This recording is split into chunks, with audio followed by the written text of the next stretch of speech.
वो मेरी नौकरानी थी, लेकिन मैं उसके दर्द में बहुत परेशान रहती थी। बेचारी लंगड़ा कर चलती थी, फिर भी सारा काम करती थी। एक दिन मैंने उससे पूछ लिया, तुम्हारी टांग का क्या कोई इलाज नहीं है? तो कहने लगी, इलाज तो है, लेकिन कोई मदद नहीं करता। मैंने कहा, मैं तुम्हारी मदद करूंगी, तुम मुझे बताओ तुम्हारी टांग कैसे ठीक हो सकती है? तो उसने बहुत ही अजीब बात कह दी। उसने कहा, मेरा इलाज आपके ही पास है। मैंने कहा, वो कैसे? तो कहने लगी, आप मुझे अपने पति की एक कमीज दे सकती हैं। मैंने कहा, मेरे पति की कमीज से तुम्हारी टांग का क्या ताल्लुक? मैं तुमसे तुम्हारी टांग की बात कर रही हूं और तुम कमीज मांग रही हो। तो कहने लगी, आपके पति की कमीज को मैं अपनी टांग पर बांध लूं तो मैं बिल्कुल ठीक हो जाऊंगी। मुझे उसकी इस बात के पीछे कोई भी तर्क समझ न आया। मैंने कहा, इस तरह थोड़ी होता है, मेरे पति की कमीज अपनी टांग पर बांधने से तुम कैसे ठीक हो सकती हो? उसने कहा, आप मुझे कमीज देकर तो देखें, फिर देखिएगा क्या होता है। मैंने अपने पति की कमीज ले आई, क्योंकि मुझे यकीन था कि ऐसा कुछ भी नहीं होने वाला था। या तो ये मेरे साथ मजाक कर रही थी और या फिर इसका दिमाग खराब हो गया था। उसने मेरी आंखों के सामने अपनी अपाहिज टांग पर मेरे पति की कमीज बांध दी। अभी 2 पल ही गुजरे थे कि सामने का मंजर देखकर मैं हैरान रह गई, क्योंकि वो वाकई। जब मैंने उससे पूछा कि ये सब कैसे हो गया, तो उसने मुझे एक राज की बात बताई। उसने कहा, तुम्हारा पति असल में मेरा नाम मीना था। मैं बहुत ज्यादा खूबसूरत थी, लेकिन मेरी माँ कहती थी कि भगवान ने सिर्फ खूबसूरती दी है, अक्ल इसमें नाम का भी नहीं है। मेरी माँ मुझे समझाती थी कि थोड़ी समझदार बन जाओ, आजकल जमाना बड़ा खराब है। कॉलेज में पढ़ती थी, लेकिन वहां पर एक लड़के ने मुझे अपनी बातों में लगा लिया, और इस हद तक कि मैं उसके लिए कुछ भी करने को तैयार थी। लेकिन ऐन वक्त पर यह बात मेरी माँ को भी पता चल गई। मेरी माँ ने कहा कि तुम अपनी बेवकूफ़ी में हम सबका मुंह काला करवा देती। तुझे मैं किस तरह समझाऊं, हर किसी पे भरोसा नहीं करते। पर मुझे उस पर पूरा भरोसा था। एक दिन उसने कहा कि मैं तुम्हें अपनी माँ से मिलवाना चाहता हूं, और वह मुझे कॉलेज के बाद कहीं ले गया। मैंने घर पर झूठ बोल दिया और मैं उसके साथ चली गई, लेकिन वह मुझे अपनी माँ से मिलवाने की बजाय एक फ्लैट में ले गया। वहां मुझे क्यों ले जाना चाहता था और उसका क्या इरादा था, यह तो आप लोग समझ ही गए होंगे। उसने अपने बेटे को भी 2 थप्पड़ लगाए और मुझे भी बातें सुनाकर मुझे मेरे घर छोड़ गया। मेरी माँ को जब यह सब कुछ पता चला तो वह हैरान रह गई। कहा, तुम पागल तो नहीं हो? ऐसे कैसे किसी पर भरोसा कर सकती हो? मैंने कहा, हम तो एक दूसरे को पसंद करते थे, जबकि मेरे दिल में उसके लिए कोई इतना दर्द नहीं था। बस जब वह मेरी बहुत ज्यादा तारीफ करता था तो मुझे अच्छा लगता था। हम लोग खाते पीते घर के थे। मैंने उसे बहुत ज्यादा गिफ्ट भी दिए थे।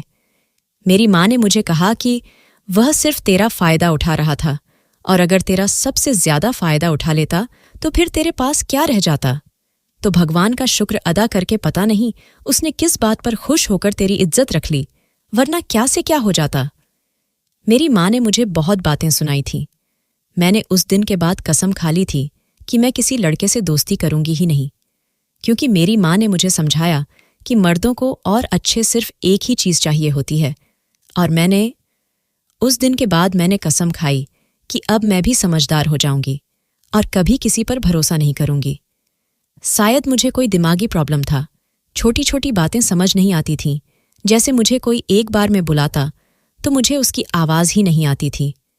मैंने डॉक्टर से पूछा तो उसने कहा कि आपका दिमाग कमजोर है, इसलिए आपके कान भी कमजोर हैं। इसी तरह मुझे मैथ नहीं आता था। अगर इंग्लिश फिल्म लग रही होती थी और बहुत जल्दी जल्दी बोलते थे तो मुझे इंग्लिश समझ नहीं आती थी। मैं ऐसे काम नहीं कर सकती थी जो बहुत मुश्किल थे और एक वक्त में एक ही काम कर सकती थी। मैं उन लोगों में से नहीं थी जो एक ही वक्त में 2-3 काम कर रहे होते हैं, यानी कि मैं मल्टीटास्किंग नहीं कर सकती थी। मेरी माँ कहती थी, तुझसे शादी कौन करेगा? मर्द को खूबसूरत औरत चाहिए होती है, लेकिन मर्द को समझदार औरत भी चाहिए होती है। मेरे बाबा कहते थे कि हमारी बेटी इतनी खूबसूरत है, बहुत अच्छा रिश्ता आएगा। पर मेरी माँ कहती थी कि सिर्फ खूबसूरती देखकर ले गए तो 2 दिन बाद वापस छोड़कर चले जाएंगे। मेरी माँ कहती थी कि कोई अच्छा रिश्ता नहीं मिलेगा, लेकिन वह तो तब हैरान रह गई जब मेरे लिए एक बहुत बड़ी हवेली के मालिक का रिश्ता आया। मेरे बाबा तो बहुत खुश हुए, लेकिन मेरी माँ का कहना था कि बड़ी हवेली की पहली बहू बनने जा रही है, वहां पर तो बड़ी जिम्मेदारियां होंगी और ये मोहतरमा अपना ख्याल खुद नहीं रख सकती। लेकिन लड़के वालों को ये तो नहीं कह सकते थे कि हमारी लड़की बेवकूफ़ है। वो तो मेरी शक्ल देखकर ही पागल हो गए थे, क्योंकि उनको अपने लिए बहुत ही प्यारी सी बहू चाहिए थी जो उनकी इज्जत बनाए। बहू को देखते ही लोग कहें कि कितनी प्यारी लड़की लेके आए हैं। बस मेरे माँ बाप ने भी भगवान का नाम लेकर मेरी शादी कर दी। मेरी माँ शादी से पहले रोज मुझसे 2 घंटे बातें करती, मुझे समझाती कि वहां जाकर तुम्हें किस तरह रहना है, किसी पर भरोसा नहीं करना।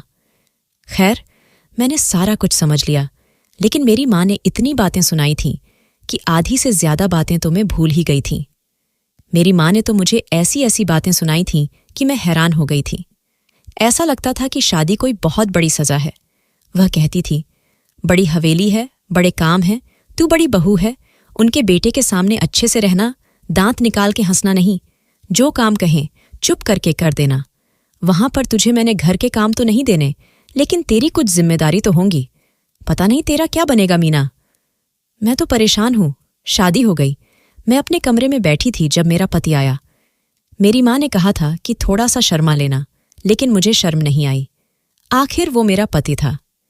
कमरे में आते ही मैंने उसे कह दिया कि मुझे भूख लगी है, तो वो भी हंस दिया और नौकरों से खाना मंगवा लिया। खाना खाते खाते ही वो मेरी तारीफ भी कर रहा था और मुझे समझा भी रहा था कि आज से तुम मेरी हमसफर हो, मैं तुम्हारा बहुत ख्याल रखूंगा और तुम्हें भी मेरी इज्जत और इस घर का ख्याल रखना है। मैंने तो अपने पति को यह भी बता दिया कि मुझे खाना बनाना नहीं आता। इस बात पर भी वो हंस दिया और फिर कहने लगा कि तुमने पूछा ही नहीं कि मुंह दिखाई में तुम्हें क्या देने वाला हूं। तो मैं कहने लगी कि क्या होगा, कोई सेठ होगा या कोई गहना। तो मेरे पति ने कहा कि नहीं, मैं तुम्हें मुंह दिखाई में एक ऐसी चीज दूंगा जो हर औरत का सपना होती है। मुझे यकीन है कि इसे देखकर तुम खुश हो जाओगी, इतनी कि जितनी तुम मुझे देखकर भी खुश नहीं होती। कोई भी औरत इस चीज की अहमियत जानती है, क्योंकि इसे उसकी बहुत जरूरत होती है। मैंने कहा कि आप क्यों लंबी लंबी बातें कर रहे हैं। तब मेरे पति ने किसी को आवाज देकर कहा कि अंदर आ जाओ। मैं हैरान रह गई कि आज मेरी शादी की रात है, हम दोनों एक दूसरे के साथ एक कमरे में बैठे हैं और मेरा पति किसको कमरे के अंदर बुला रहा है। फिर कह रहा है कि क्या औरत को ऐसी चीज की जरूरत होती है। उसने कहा, अपनी आंखें बंद कर लो। मैं हैरान थी, कहीं मेरा पति मेरे साथ कोई मजाक तो नहीं कर रहा था, पर देखने में तो वो ऐसा नहीं लग रहा था कि यूं मजाक करता होगा। जब मैंने सामने देखा तो मैं हैरान रह गई। वो एक लड़की थी, 17 साल की होगी। मेरी उम्र भी 19 साल थी। हुलिये से तो मुझे वो नौकरानी ही लग रही थी और खड़ी भी सर झुकाकर थी। मेरे पति ने कहा कि इसका नाम झुनी है, ये आज से तुम्हारी नौकरानी है, तुम्हारे हर काम में तुम्हारी मदद करेगी। इस हवेली में और भी लोग रहते हैं, उनके पास भी इस तरह का कोई नौकर नहीं है, लेकिन मैं तुम्हें तुम्हारी मुंह दिखाई में एक नौकरानी दे रहा हूं, ताकि ये तुम्हारे सारे काम करे और तुम्हें हवेली के तौर तरीके भी सिखा दे।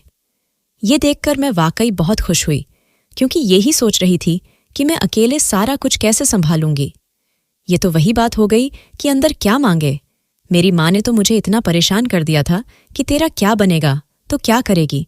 बड़ी हवेली की बहू बनना कोई आसान काम नहीं है, लेकिन यहां पर तो मुझे एक पूरी औरत मिल रही थी जो मुझे सारा कुछ सिखा भी देती, और मैं अकेली भी नहीं थी। मैं उसे जो कहती वह करती। इस लड़की ने मुझे नमस्ते की, मैंने भी नमस्ते कहा। फिर वो लड़की वहां से चली गई और पति ने मुझसे पूछा कि तुम्हें तोहफा कैसा लगा। तो मैंने कहा कि मुझे तोहफा बहुत पसंद आया और ऐसा तोहफा कोई हवेली का मालिक ही दे सकता है। मैं तो बहुत खुश हूं। मेरे पति ने कहा कि तुम प्रताप सिंह की बीवी हो, कोई मजाक नहीं। तुम्हें तो अब इस तरह के तोहफे मिलते रहेंगे, इसलिए तुम तैयार रहना और मेरे साथ अच्छी सी जिंदगी गुजारना। मैं तुम्हें इतना खुश रखूंगा कि तुम हैरान रह जाओगी। और बेशक वैसा कर सकता था, देखने में भी खूबसूरत था और समझदार भी। अगर मुझे वह कोई सोने का सेट देता तो शायद मुझे उसका इतना फायदा न होता, क्योंकि वह तो एक जगह पड़ा रहता। लेकिन उसने तो मेरी माँ की सारी बातों को गलत साबित कर दिया और मेरे लिए बहुत सुकून बना दिया था। लेकिन सुबह जब इस लड़की को काम करते हुए देखा तो हैरान रह गई, क्योंकि वो बेचारी तो लंगड़ी थी। उसकी टांग में कोई नुक्स था, फिर भी वह काम कर रही थी और उसे काम करने में बहुत मुश्किल हो रही थी। मैं उसके पास गई और मैंने पूछा कि ये तुम्हारी टांग को क्या हुआ? तो कहने लगी कि मेरी टांग बचपन से ऐसी है। मैंने कहा कि तुम ये सब काम क्यों करती हो? तुम्हारे घर में और कोई नहीं है? तो कहने लगी कि मैं मजबूर हूं मालकिन, करना पड़ता है। मैंने कहा कि मैं आज ही अपने पति से बात करती हूं। अगर पैसों की जरूरत है तो हम दे दिया करेंगे, लेकिन ये सब काम तुमसे नहीं होंगे। जो पति एक नौकर का इंतजाम कर सकता था, वह दूसरे कभी कर सकता था। ये तो ठीक से काम नहीं कर सकती थी, मगर हम उसको भेज देते और किसी और को ले आते तो मुझे क्या था? पर जैसे ही मैंने ऐसा कहा तो वह मेरे पैरों में बैठ गई। मैं यह देखकर हैरान रह गई और फौरन पीछे हट गई। वो कहने लगी कि मैंने बड़े साहब से झूठ बोला है। मैंने उनको नहीं बताया कि मैं एक टांग से अपाहिज हूं। उनके सामने मैंने बिल्कुल भी जाहिर होने नहीं दिया।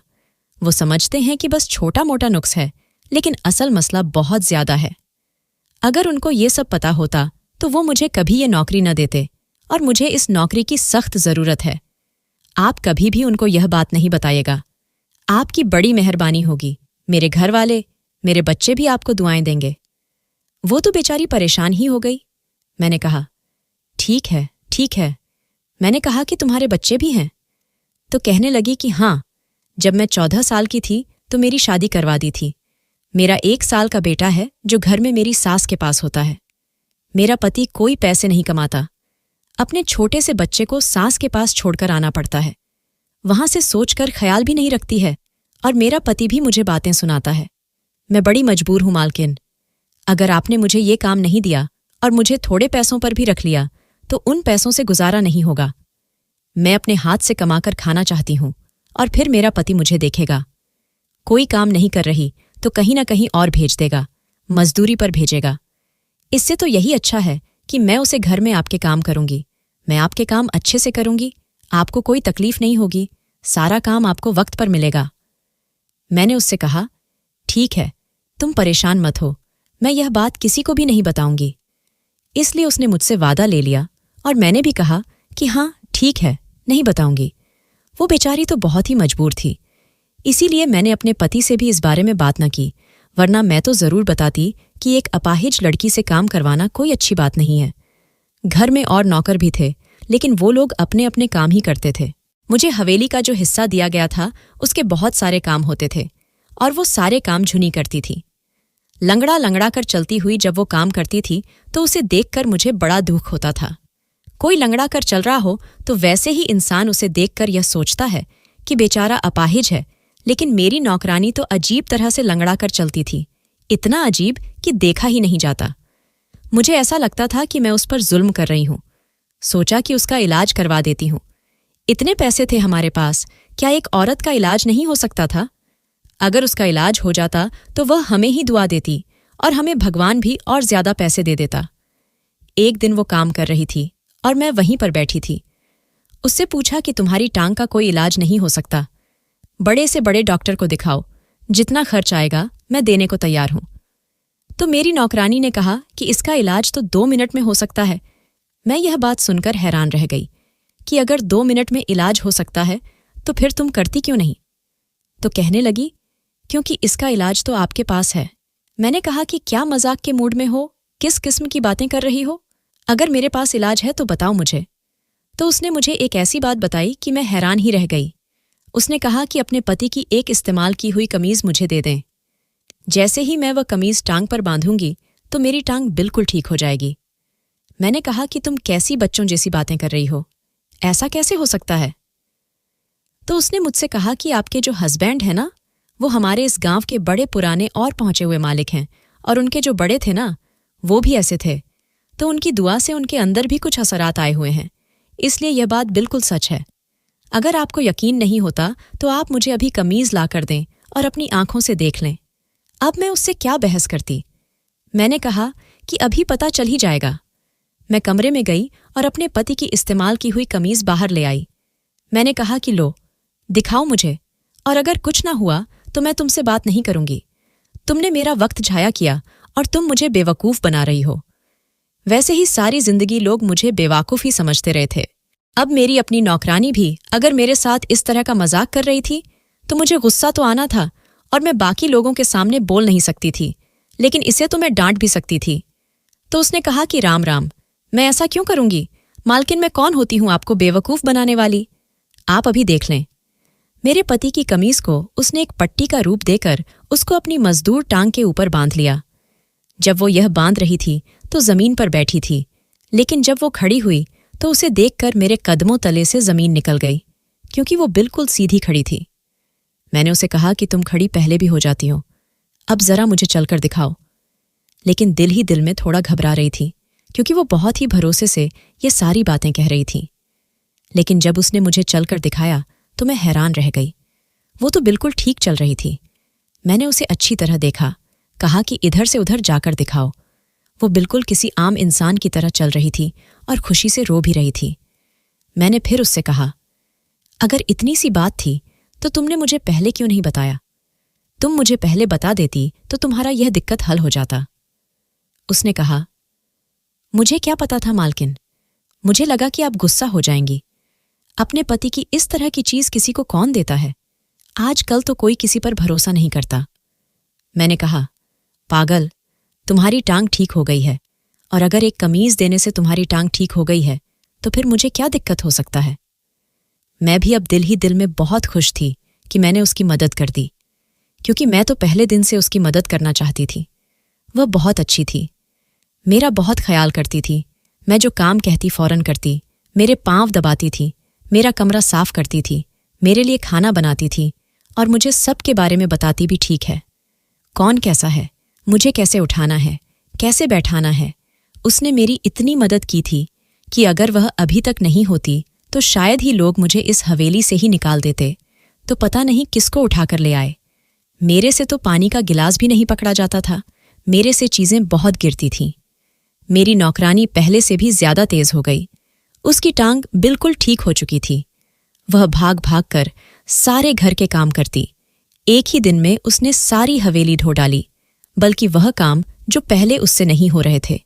और मैंने भी उसको इसलिए नहीं कहती थी कि कहीं यह ना सोचे कि एक तो अपाहिज हूं, ऊपर से मेरी मालिकिन मुझ पर इतना बोझ डाल रही है। वह सभी काम उसने मेरे बिना कहे कर डाले। उसने सभी पंखे भी साफ कर दिए और हवेली की एक एक चीज चमका दी। बाकी के नौकर भी देखकर हैरान हो रहे थे कि आज इसको हो क्या गया, यह तो बड़ी जल्दी जल्दी काम कर रही है। लेकिन झुनी ने कहा था कि यह बात और किसी को पता नहीं चलनी चाहिए, इसीलिए अपने पति को कभी न बताई। हाँ, इतना जरूर कहा कि आज मैंने बहुत अच्छा काम किया है, इसीलिए मुझे बहुत खुशी महसूस हो रही है। उसने मेरी बात सुन ली और हंसकर जवाब दिया कि चलो, अच्छी बात है। अब वह रोज वही कमीज अपनी टांग पर बांध लेती और मेरी इजाजत से उस कमीज को अपने साथ भी ले जाती, क्योंकि अगर उससे ही वह ठीक हो रही थी तो फिर यह उसके पास ही रहनी चाहिए थी। उसको अपने घर में भी तो काम होते थे, उसका बच्चा भी बहुत छोटा था। एक दिन मेरी अपनी टांग में बहुत ज्यादा दर्द शुरू हो गया ना, जाने कैसे, जबकि मुझे न तो कोई चोट लगी थी और न ही मैं गिरी थी। दर्द बहुत ज्यादा था। मेरा पति घर पर नहीं था, वह काम के सिलसिले में शहर से बाहर गया हुआ था। रात का वक्त था और मेरे पास दर्द की कोई दवाई भी नहीं थी। मैं बहुत परेशान हो रही थी। फिर अचानक ही ख्याल मेरे दिमाग में बिजली की तरह आया। मैंने कहा कि मुझे भला परेशान होने की जरूरत है। जब मेरे पति की कमीज मजदूर औरत की टांग ठीक कर सकती है तो क्या मेरी टांग का दर्द नहीं ठीक कर सकती? मैं क्यों परेशान हो रही हूं? मैं अलमारी की तरफ गई और उसमें से अपने पति की एक कमीज निकालने लगी। फिर सोचा कि नहीं, कमीज इस्तेमाल शुद्धा चाहिए थी। बाथरूम में एक कमीज पड़ी थी जो कि धोने वाले कपड़ों में डालने के लिए वहां पर रखी गई थी। मैंने वह कमीज उठा ली और जैसे जूनी ने उसकी पट्टी से बनाकर अपनी टांग पर बांधी थी, मैंने भी उसी तरह किया और अपनी टांग पर वह कमीज बांध ली। लेकिन 2 मिनट बाद ही वहां पर कुछ ऐसा हुआ कि मेरे कदमों तले से जमीन निकल गई। मैं हैरान और परेशान रह गई और मेरे दिमाग में एक साथ ही बहुत सारे सवाल आने लगे, क्योंकि वह कमीज बांधने से भी मेरी टांग का दर्द बिल्कुल भी ठीक नहीं हुआ था। अब क्या यह उस कमीज को पता था कि मुझे झूनी की टांग पर जाकर उसका दर्द ठीक कर देना है, लेकिन मेरा नहीं करना? इसका मतलब मुझसे झूठ बोला गया था। झूनी ने मुझे धोखा दिया था। यह सब करके उसे क्या मिला? और अगर वह लंगड़ी बनी हुई थी तो उसे भी उसको क्या फायदा हो रहा था? हम कौन सा उसको ज्यादा टंखवा दे रहे थे? और मेरे पति की एक कमीज लेकर उसने क्या करना था? कि मेरे पति की कमीज में कुछ पैसे थे? अगर थे भी तो वह कितनी देर तक काम आने थे? मुझे तो समझ ही नहीं आ रही थी। मैं सोचने लगी कि झूनी का दिमाग खराब है। बेचारी की कम उम्र में शादी हो गई, बच्चा भी हो गया, सासुराल वाले भी तंग करते हैं। लगता है इसीलिए उसका दिमाग खराब हो गया है। झूनी 2 दिन से काम पर नहीं आ रही थी। मेरा पति वापस आया तो बातों बातों में मैंने उससे सवाल किया। जाने क्यों मुझे यह बात तंग करने लगी थी। मैंने कहा कि हम झूनी को नौकरी से निकाल देते हैं, क्योंकि मैं समझती थी कि वह मुझे बेवकूफ़ बना रही थी और मैं उसके सामने बेवकूफ़ साबित हो गई थी। वह ज़रूर यही सोचती होगी कि इतनी बड़ी हवेली की मालिकान को बेवकूफ़ बनाना इतना आसान था। इसमें इतनी भी अक्ल नहीं है, इसीलिए मैं उसको इस घर से निकालवाना चाहती थी। मैंने पति को कहा कि हम उसे नौकरी से निकाल देते हैं, तो वह हैरान हुआ कि क्या हो गया, उससे कोई गलती हो गई है, वह काम ठीक से नहीं करती।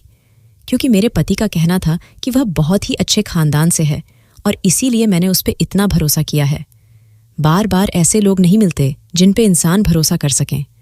तब मैंने कहा कि भरोसे की बात नहीं है, बेचारी लंगड़ा कर चलती है। ऐसे में उससे सारी हवेली के काम करवाना उस पे जुल्म के मुतारदिफ है। मुझे अच्छा नहीं लगता जब मैं तो कुर्सी पर बैठी होती हूँ और वह बेचारी अपनी मजदूर टांग के साथ काम कर रही होती है। मेरे पति ने मुझे हैरान होकर देखा कि किसकी बात कर रही हूँ, कौन है मजदूर।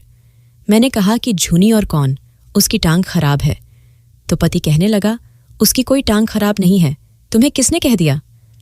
मैंने कहा कि उसने आपसे झूठ बोला है कि थोड़ा बहुत प्रॉब्लम है, लेकिन असल में पूरी की पूरी मजदूर है। मेरे पति ने कहा कि उसने मुझसे कुछ नहीं बोला, अच्छी भली चलती है, बिल्कुल वैसे ही जैसे तुम चलती हो या जैसे मैं चलता हूं। उसकी टांग में कोई भी प्रॉब्लम नहीं है। ये तुम किस किस्म की बातें कर रही हो। जब मेरे पति ने मुझे कहीं खोया हुआ देखा तो पूछा कि तुमने उससे कहा कि वह अपाहिज है, मुझे पूरी बात बताओ। मैंने अपने पति को सारी बात बता दी और मेरा पति अपना सर पकड़कर बैठ गया। मेरे पति ने कहा कि हमारा कोई भी खानदान ऐसी किसी बात से ताल्लुक नहीं रखता है। हम लोग यहाँ के मालिक हैं, हम बराहिम हैं और मालिक पंडित नहीं होते। तुम्हें इतनी सी बात नहीं पता है। उसने तुम्हें बेवकूफ़ बनाया। जाने वह कमीज लेकर क्यों गई है। मैं सोचने लगी कि उसके साथ क्या करेगी। क्या मेरे पति पर जादू करेगी, क्योंकि जब जादू किया जाता है तो उसमें भी किसी की इस्तेमाल की चीज़ें दी जाती हैं और फिर उस पर की जाती हैं। लेकिन क्या जादू हो जाता है। फिर मैंने कहा, तो करती रह जाती तो होता ही नहीं है। लगता है इनकी कोई दुश्मन है, तभी वह कमीज लेकर गई है। मेरे दिमाग में अभी भी नहीं आ रहा था कि एक अमीर आदमी की कमीज के साथ क्या कुछ हो सकता है। थोड़ी देर बाद ये शोर सुनाई दिया कि गांव में यह बात फैल चुकी थी कि किसी मजारे की बेटी के साथ किसी ने ज्यादती कर दी थी और सबूत के तौर पर वहां पर मालिक साहब की कमीज मिली थी। मेरे पति पर इल्जाम लग गया और सारे गांव में बात आग की तरह फैल गई। वो लड़की भी रो रो के गवाही दे रही थी कि मेरे साथ ये मालिक ने किया है, जबकि ऐसा कुछ भी नहीं था। इसका मतलब कि झूनी ने वो कमीज वहां पर रखी थी। मैंने अपने पति से कहा कि ये झूनी कौन है, अभी तो इसे लाए थे, इसने आपके साथ ऐसा क्यों किया। मेरे पति ने मालूमात निकलवाई तो पता चला कि दरअसल वो मेरी सास की सौतन की बेटी थी। इसकी माँ मेरे पति की सौतेली माँ थी। मेरे पति की माँ ने इस पर इल्जाम लगाकर इसे इसी तरह हवेली से निकलवाया था, क्योंकि वो नहीं चाहती थी कि इसके सर पर सोतन बैठे, और इसी ने अपना बदला लेने के लिए अपनी बेटी को हमारे घर भेजा था। और आज ऐसा ही इल्जाम मेरे पति पर लगवाया था। बहुत बड़ा खेल खेला गया था और ये सब मेरी वजह से हुआ था। मेरे पति ने मुझे खूब बातें सुनाई। वो बोला कि तुम जैसी बेवकूफ़ लड़की आज तक नहीं देखी। तुमने इस पर भरोसा करके इसे मेरी जाति इस्तेमाल की चीज़ें दे दी। पागल, आजकल हालात इतने ख़राब हैं कि कोई किसी को इस तरह की चीज़ नहीं देता। और देख लो, इसने एक कमीज़ के साथ कितना बड़ा तमाशा बना दिया और तुम्हारे पति पर इल्ज़ाम लगा दिया। अगर ये इल्ज़ाम झूठा भी साबित होगा तब भी मेरी कितनी बदनामी होगी। अब यहाँ पर पंचायत बिठाई जाएगी और इसमें मुझे ये सब साबित करना पड़ेगा, और जब ये सारी बातें बताई जाएंगी तो सब तुम्हें कितना बेवकूफ़ समझेंगे। सब यही कहेंगे कि कोई भी औरत इतनी बेवकूफ़ नहीं हो सकती है। इसके अलावा ये बात मेरी सास को भी पता थी कि दरअसल ये मेरी वजह से हुआ था। मेरी सास ने भी मुझे खूब बातें सुनाई और कहा कि किस किस्म की बेवकूफ़ लड़की को ले आए हैं। मेरे माँ बाप को भी ये बात पता थी। मेरी बहुत ज़्यादा बेइज्जती हुई। मैं जूनी पर हैरान हूँ कि जिसने मेरे साथ इतना बड़ा धोखा किया। मैंने इसे अपनी दोस्त समझा था, इससे बातें की, इसकी परेशानी के लिए परेशान होती रही, और इसने मेरे साथ क्या किया। गांव में पंचायत बिठाई गई, मुझे भी जाना पड़ा। मेरे पति को भी मेरी सास और इस लड़की के अलावा जूनी भी मौजूद थी। मेरी सास ने जूनी की मां को देख लिया था और वो समझ गई थी कि ये उसी का किया धारा है। उसने अपनी बदनामी और रुसवाई का बदला पूरे 17 साल बाद लिया है। जूनी एक कुंवारी लड़की थी, उसकी कोई शादी नहीं हो चुकी थी। वो झूठ बोल रही थी। जूनी वहीं बैठी थी, मगर मुझे देख नहीं रही थी। मेरी आंखों में दुख था, जबकि उसकी आंखों में कोई दुख नहीं था। वो सर उठाकर सीना तान कर खड़ी थी कि जैसे उसने जो किया अच्छा किया। एक तरह से देखा जाए तो उसने अपनी मां का बदला लिया था। मेरी सास ने भी बरसों पहले गलत किया था और आज उसी का फल उसे मिल रहा था। तमाशा तो बेशक बहुत बना, लेकिन झूठ के पांव नहीं होते, सच ही जीत कर रहता है। और यह बात साबित करने में मेरे पति को ज्यादा देर नहीं लगी कि जिस दिन का यह कहानी बताया जा रहा था, उस दिन तो मेरा पति दूसरे शहर में था और उसने ये कपड़े भी नहीं पहने थे। लेकिन जो हुआ बहुत ही बुरा हुआ और मुझे भी बहुत बातें सुनाई गईं। जूनी और उसकी मां को गांव से निकाल दिया गया क्योंकि उसने एक शरीफ इंसान पर इल्जाम लगाया था। उनके साथ भी बुरा हुआ। वो दोबारा हमें कभी भी नजर नहीं आई। लेकिन मेरे साथ एक बुरी बात यह हुई कि उसके बाद मेरे पति ने मुझे कभी कोई नौकर रानी नहीं रखने दी और उसके बाद मैं अपने सारे काम खुद ही करती थी। मैंने अपने पति से कितनी दफा कहा कि मैं ऐसा कुछ नहीं करूंगी, मुझ पर भरोसा करे, लेकिन अब उसको मुझ पर भरोसा नहीं था और करना भी नहीं चाहिए, ताकि जो हरकत मैंने की थी वो नाकाबिल माफी थी। मुझे अभी भी लोग बेवकूफ कहते थे और मुझे समझ नहीं आ रहा था कि मैं अपनी इस छाप को कैसे बदलूं।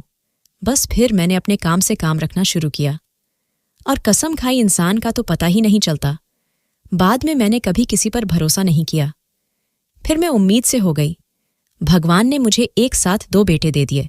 मेरी इज्जत वापस आ गई और साथ मेरी अकल भी, क्योंकि इन बच्चों ने मुझे बहुत ज्यादा तंग किया और मेरे साथ कोई मदद करवाने वाला भी नहीं था। लेकिन मैं फिर भी यही कहूंगी कि मेरा पति अच्छा था, जिसने फिर भी मेरी मदद की। कि मेरी वजह से वो इतना बदनाम हुआ था कि उसकी इज्जत दांव पर लग गई थी।